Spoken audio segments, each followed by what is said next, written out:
Bom dia, pessoal. É um prazer enorme estar aqui, bater um papo com a Laura, amiga de longa data, colega de indústria há muito tempo também, né, Laura? A gente é veterano, né, Anderson? Pois é, longa estrada, né? Total. O objetivo hoje é bater um papo, abusar da sua experiência, falar um pouco sobre Venture Capital e empreendedorismo tech, hoje e no futuro, no Brasil. Eu acho que vai dar para a gente aproveitar essa sua experiência, né? Vou pedir para você contar um pouquinho da sua jornada, que é longa como investidora e antes disso você já, né, como banqueira, trabalhava na indústria também.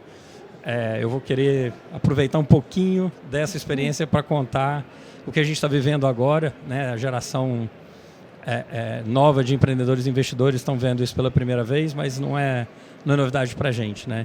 Então, Laura, se você puder contar um pouquinho da Astela, de você, dar um background para a gente começar aqui, por Primeiro favor. de tudo, obrigada, né, pelo convite. É um prazer estar aqui, essa conversa. Se eu pudesse entrevistar o Anderson, vocês iam ver quanta coisa legal que ia sair daqui também, mas ele falou que não, que dessa vez só eu. Então, vamos lá. Bom, sou cofundadora da Astela. A Astela é uma gestora de Venture Capital Early Stage. A gente começou em 2008, já estamos no 5º fundo. E sempre com uma missão muito forte de alimentar o ecossistema e ajudar o empreendedor. Então, desde sempre, tive a minha primeira fase no mercado financeiro, era analista de telecom, participei do pós-privatização da Telebrás. Foi quando eu encontrei o Edson, meu sócio, e a gente resolveu fazer a Astela com um desejo genuíno de criar relacionamentos de longo prazo, com menos conflito de interesse, por conta de transparência, de alinhamento de interesses e tal. E aí, quando a gente descobriu que Venture Capital podia ser algo que combinasse tudo isso, a gente criou a Astela. Começamos primeiro mentorando empreendedores, até o momento que a gente tentou captar. Não conseguimos captar o primeiro fundo. E aí essa primeira jornada foi feita com grana nossa, quase que bootstrapping mesmo, para aprender, criar nossos processos. E depois, sim, a partir do fundo 2 em diante, a gente conseguiu fazer o fundraising e continuar a nossa jornada. Mas um extenso período aí, passando por várias crises e estamos aqui de novo com bastante bagagem. Joia. É muito engraçado, né? Um mercado nascente como o brasileiro hoje está amadurecendo, pelo menos já está mais maduro, né?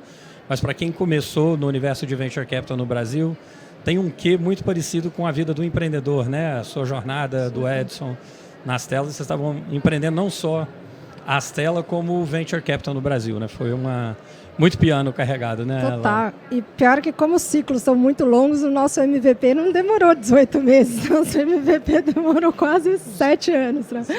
8, 10 anos, né? Muito bom. Bom, Laura, depois eu vou pedir para a gente falar um pouquinho sobre as coisas principais que a gente faz em Venture Capital e como que isso está agora e no futuro, né? As coisas principais que um VC faz identificar deal flow, né? Escolher a empresa e depois ajudar essas empresas. Eu vou te pedir para falar um pouquinho de cada uma delas, essas coisas hoje e no futuro, mas só como abertura, dado que a gente está no Web Summit, eu queria saber o que você está achando do evento, se está curtindo, qual a expectativa. Acho que é meio emblemático, né? Então, vamos dar uma deixa aí pro evento em si. Total. Bom, eu tenho uma expectativa muito grande desse evento, principalmente pelo que ele representa para o ecossistema e para o Rio de Janeiro como um todo. Acho que o Rio é um ecossistema novo que está surgindo, que o Web Summit tem tudo para catalisar e chamar a atenção dos empreendedores que estão aqui e tal, mas de qualquer forma, para o Brasil como um todo, é muito legal, né? Que a gente tenha esse um monte de gringo vindo para cá, um monte de gente para contar as histórias e para trocar experiência e conhecimento, é bom demais, né? Então... Joia. Então, Laura, se a gente puder entrar agora mais no contexto de Venture Capital, que é o tema do nosso papo aqui hoje, né? Se eu puder sugerir algum time frame para a gente considerar os comentários, né? Acho que a gente tem uma jornada recente de 2, 3 anos, né, de um pico em 2021 para cá, que é o que está mais na mídia, que é o que está mais sendo enfocado agora, né? Mas eu acho que era legal contextualizar também o que aconteceu na nossa indústria nos últimos 5, 7 anos e desde que a gente começou a operar de forma mais organizada como indústria, né? A última década, vamos dizer assim. Logo quando a gente surgiu, o ecossistema era muito imaturo ainda e a gente tinha uma preocupação muito grande de, ao ser o primeiro ou segundo cheque depois, né, de um anjo ou de um amigo, como é que aquela startup sobreviveria ao longo do tempo. Então, a gente começou a ajudar o empreendedor não só a ser mais eficiente com o uso de capital, mas também com estratégias de go-to-market. E foi quando a gente começou a estudar e a trazer um know-how que era muito valioso, porque trazia mais previsibilidade, mais escalabilidade para a jornada do empreendedor como um todo. Isso foi logo no comecinho. A Endeavor estava vindo para o Brasil, a gente estava começando a formar eu diria que era uma comunidade, não era nem um ecossistema. Aí o tempo foi passando, alguns desses primeiros empreendedores desse início foram super bem sucedidos.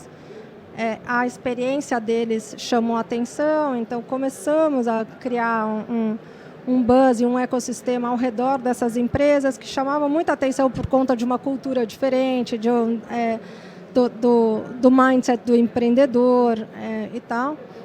E depois teve um outro momento que foi muito legal e muito importante, que foi quando esses primeiros empreendedores ficaram líquidos ou tiveram sucesso e voltaram para o mercado. E nesse período a gente começou a ver a vinda de funding, né, de investidores para, primeiro no early stage, depois um pouquinho do growth para frente. Então, foi muito bacana enxergar, né, o ecossistema nascente, se desenvolvendo, os second timers e o funding chegando.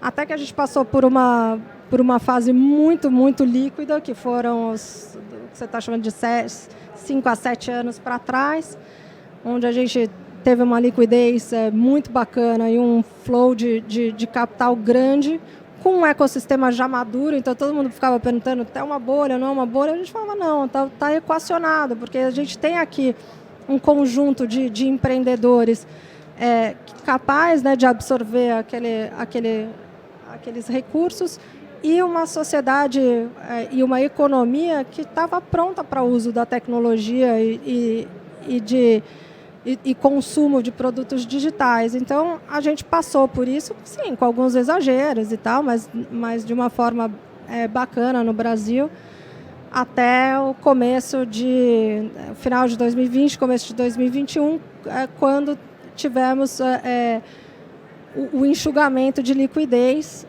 E é aqui que nós estamos, num momento que eu acho que é um momento caracterizado por uma dicotomia, uma dissonância, né? Que é um mundo onde a gente não tem a menor dúvida de que todos os eventos vão ser transformados por tecnologia, né, no mundo, e ao mesmo tempo a gente vive num momento com uma escassez de recursos para investimento e no comecinho eu diria, de algo muito bacana, que é o que a gente está vendo com Artificial Intelligence sendo um bloco de capacitação para tudo que a gente faz, inclusive para a construção dos novos negócios, que é algo que é muito legal. Então, eu acho que é assim que eu faria um filme bem rápido. Super bacana. Eu acho que você tocou num ponto que eu acho que é muito legal, que é a confluência das duas coisas, né, Laura? Assim, a gente está passando por um ajuste em expectativas e em liquidez. Expectativas né, vamos dar nome aos bois aqui, valuations, né, estão sendo reajustados, impacta investidor, impacta empreendedor, e tem também o ajuste na liquidez, que é cíclico na nossa indústria, né? Quem está no mercado há mais tempo, tipo a gente, não pode falar em décadas, que fica ruim, né, Laura? Mas a gente já passou por isso de forma muito forte em 2000, menos em 2008, mas também foi um ajuste grande, né? O atípico, que a gente teve até agora foi, na verdade, um período muito longo sem esse ajuste. A gente acabou com empreendedores, uma safra inteira de empreendedores e de investidores que nunca viveram isso, né? Sim. Mas isso é o normal da indústria, a gente opera desse jeito, o modelo leva para isso, né? Principalmente no Brasil, né? Que eu ia destacar, que você comentou, que eu acho que é muito bacana, a gente já teve ciclos de ajuste e já teve momentos de ruptura por plataformas, internet em 2000, depois redes sociais, depois smartphone. Agora a gente está vivendo as duas coisas ao mesmo tempo, né? Tem uma retração, secou a liquidez, que é uma época, logo depois desses ajustes, geralmente tem uma safra de muito sucesso, né, de empreendedorismo, com uma plataforma muito nova que é AI. Conta um pouquinho para a gente o que você está vendo disso, o que você acha que é para agora, o que é para o futuro, o que é simplesmente oba-oba. Dá um geralzão para a gente do que você está imaginando para o próximo ciclo de investimento. Eu acho de verdade que a AI vai influenciar ou vai mudar a forma com que a gente faz quase que tudo na vida, sabe? E agora, o que eu acho que é mais relevante, que é uma oportunidade bacana para o ecossistema como um todo, é como que essas plataformas vão acelerar o desenvolvimento de novas ferramentas e de novas soluções. Então, o que é muito bacana, porque a gente vinha numa inflação de mão de obra importante, né, para trabalhar na indústria. E não que acho que isso ainda vai continuar sendo uma realidade, principalmente para as coisas bem mais técnicas, mas o deployment das primeiras soluções, o primeiro valor agregado pelo empreendedor, eu acho que vai ser bem mais rápido e isso vai trazer uma nova dinâmica para a indústria como um todo. E aí, em geral, né, o que as pessoas falam, né, no consumo de tecnologia, o que eu acho que é muito importante é como a gente consome informação e como a gente aprende, que vai mudar muito, né? Educação como um todo, eu acho que com Artificial Intelligence tende a mudar bastante. Mas acho que esse é um caminho mais longo, que vai depender bastante de mudança de costumes, de mudança de hábitos e tudo mais. Mas para a nossa indústria, eu acho que a gente tem uma perspectiva bacana agora com AI, que é a aceleração do desenvolvimento de novos produtos. Eu acho que eu ouvi há pouco tempo uma leitura bacana, vou ter que me desculpar que é uma mistura de quotes aqui, então não vou poder dar o crédito devido, mas nesse período a gente viu uma evolução legal, que assim, quando a gente começou a investir, logo depois do ano 2000, você investisse numa empresa de e-commerce, custava uma fortuna, porque você tinha que desenvolver o software inteiro, comprar os servidores, colocar tudo, estou falando logo depois de 2000, 2003, 2004, era caríssimo botar uma startup no ar, né? 5 milhões de dólares uma startup em escala. Depois veio o cloud, depois veio o barateamento de computação, barateamento de armazenamento e agora com o AI provavelmente vai vir um barateamento e melhoria da qualidade do trabalho em si, né? Óbvio que tem muita coisa social para ser discutido e aprendido, né? Impacto para empregos e tal, mas a qualidade média do serviço vai ser padronizada, né, por AI. E o que eu acho que, olhando o nosso umbigo, o nosso quadrado aqui, que vai ser muito bacana, a quantidade de inovação que vai poder acontecer daqui para frente vai ser muito grande, porque vai ser muito fácil começar alguma coisa nova, né? Total, e acho que uma própria tendência de consumir o no-code como ferramenta própria, né, para os indivíduos, eu acho que vai ser muito interessante também, porque você vai poder fazer coisas que te ajudam no dia a dia com uma facilidade muito, muito grande, né? Então é muito, muito bacana. Joia. Bom, Laura, tem um outro item que né, eu falei aqui do dia a dia dos investidores, né, dos VCs, a gente tem que achar as empresas, escolher e ajudar essas empresas, né? Tem um outro item que é mais de cozinha, né, que é levantar capital para os nossos fundos, né? Acho que a Stella continua agora numa jornada levantando, então assim, tem muita oportunidade. Eu acho que agora a gente já consegue ver no Brasil quais são os melhores fundos, né? Existe o acesso ainda, coisa que no Vale do Silício, né? Se você quiser investir nos melhores fundos de lá, por favor, entra na fila de 30 anos, né? Total. Aqui no Brasil a gente já sabe quais são e ainda tem essa oportunidade, mas conta como que está o mercado de funding na sua visão, para os fundos e também para as startups, nesse contexto de menos liquidez e juros mais altos. Eu acho que a gente passou por um momento de maior liquidez, que foi muito bom para o Brasil como um todo, porque culminou, né, com juros muito baixos, e isso foi muito importante para que o investidor brasileiro tivesse mais curiosidade, mais interesse para entender venture capital e líquidos em geral, como composição das carteiras, porque nos Estados Unidos, você sabe, 30% às vezes das famílias, da fortuna das famílias já estão alocadas em VC, e no Brasil ainda um percentual muito, muito pequeno, não chega a 5%. Então, esse momento de baixa de alta de liquidez e baixa de juros que a gente viveu foi muito bom, porque trouxe um interesse maior.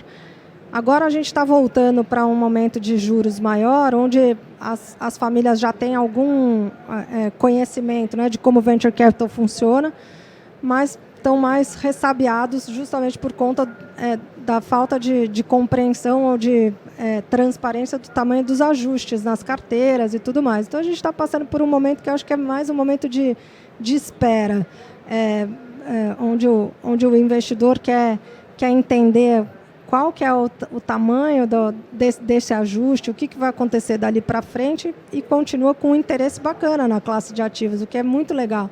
Se a gente pensar, né, num país como o Brasil, que tem um setor financeiro e um mercado de capitais forte, a gente tem tudo para ter todas as fases de venture capital, até os IPOs, sendo financiados por capital local e por capital estrangeiro vindo para o Brasil. Então eu acho que a gente está num momento bacana, onde os ajustes a maior parte deles já foram feitos, tem essa oportunidade enorme aí de empreendedores criando coisas incríveis com foco em trazer eficiência e soluções para as empresas, o que pode dar, inclusive, um respiro para a economia como um todo. A gente fala que SaaS é deflacionário, né? E a gente está num momento onde a inflação é importante. Então, toda vez que você tem uma ferramenta que faz coisas, que traz eficiência e que consegue desempenhar tarefas mais baratas, para uma economia e momento como o do Brasil, por exemplo, é muito legal. Então, eu acho que a gente está chegando num momento onde estamos de volta conquistando a confiança do investidor para a classe de ativos, e acho que a gente vai passar por um tempo muito legal aí nos próximos 5 anos, com uma abundância grande de oportunidades e, quem sabe, com um funding bacana para investir. Joia. Não, acho que é um momento, sem dúvida, de aprendizado. Estava muita euforia, né? Tem o que a gente costuma chamar de capital turista. Acho que esse realmente vai voltar lá para a renda fixa, mas muita gente aprendeu a trabalhar com venture capital, ativos alternativos na carteira, né? E não é segredo para ninguém, o mais importante é participar de todos os vintages, senão você entra só quando está o oba-oba, fica com retorno ruim, quando vem uma safra igual, provavelmente é essa que a gente está entrando agora, que vão ter retornos fora da curva, pelo contexto, né? Acaba ficando de fora. Então, acho que o investidor brasileiro está numa jornada de aprendizado e de exposição muito boa. Se eu puder fazer uma última pergunta aqui, Laura, só para a gente encerrar. Eu sei que a gente compartilha um otimismo quase doentio em relação à classe de ativos, né? Mas eu costumo dizer que a gente acabou de crescer 10 vezes na classe de Venture Capital e empreendedorismo e tem uma próxima fase de crescimento de 10 vezes. A gente ainda é 1/10 do que deveria ser como indústria, dado o tamanho da economia no Brasil hoje. Pelo né? menos. Então o Brasil não precisa crescer para a gente crescer. Eu acho que é uma situação meio única para uma indústria, né? Conta o que você imagina para médio e longo prazo. Vamos terminar numa nota de visão estratégica e otimista aqui para o nosso público. Eu acho que a primeira coisa, o setor de tecnologia como um todo não faz nem cosquinha para o tamanho do PIB no Brasil. E a primeira coisa que eu acho que a gente deve esperar é que isso tenha relevância para a economia como um todo, né? E o impacto disso é muito bacana, como uma classe que traz eficiência, que traz custos mais equacionados, que garante uma retração de inflação com o crescimento da economia. Então, e fora que é um mindset muito bacana, porque é um mindset que não vê problema como problema, vê problema como oportunidade. Quanto mais problema uma sociedade tiver, mais empreendedores vão ter querendo resolver o que a gente vê como algo difícil. Então, e agora com as ferramentas que facilitam e que aceleram o desenvolvimento dessas soluções, eu acho que o Brasil tem tudo para passar por uma fase muito legal de desenvolvimento, onde tecnologia vai fazer parte não só da vida, cada vez mais da vida das pessoas, como do PIB, da economia no Brasil, de uma forma bacana, desinflacionada, independente do poder público, que é muito bom também, e acho que eu sou otimista demais também. Joia. Bom, queria agradecer a oportunidade de novo de estar aqui, parabenizar o pessoal pelo evento que está lindo e te agradecer, Laura, por compartilhar esse papo aqui com a gente. Muitíssimo obrigado. Muito bom. Próxima vez vou te entrevistar. Fechado. Um abração.